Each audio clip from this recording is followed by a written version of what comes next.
9/4/2025 খ্রিস্টাব্দ তারিখে 18:10 ঘটিকার সময় তিনটি অস্ত্র প্রদর্শন করে অন্তরসহ কতিপয় লোকজন আসামিরা তিনটি ট্রলার ছিনতাই করে নিয়ে যায়।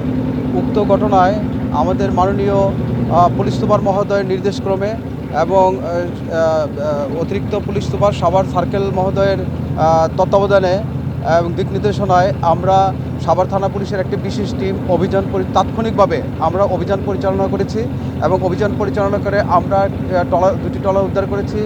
আজকেও আপনারা জানেন, আজকেও আমরা গোপন সংবাদের ভিত্তিতে আমরা জানতে পারি যে বদরাইল একটা ঘাটে সিংগারস্থ বদরাইল ঘাটে ট্রলার রাখা হয়েছে অবস্থায় ঘাটে। সেই তথ্যের ভিত্তিতে আমরা গোপন সংবাদের ভিত্তিতে আমরা অভিযান পরিচালনা করি এবং অভিযান পরিচালনা করে আমরা ট্রলার দুটি উদ্ধার করতে সক্ষম হই। আমাদের পুলিশ সুপার মহোদয়ের নির্দেশক্রমে আমরা এই ব্যাপারে অত্যন্ত তৎপর রয়েছি। আমরা আশাবাদী খুব শীঘ্রই আমরা অপরাধীকে আইনের আওতায় নিয়ে আসতে পারবো এবং অস্ত্র উদ্ধার করতে সক্ষম হব।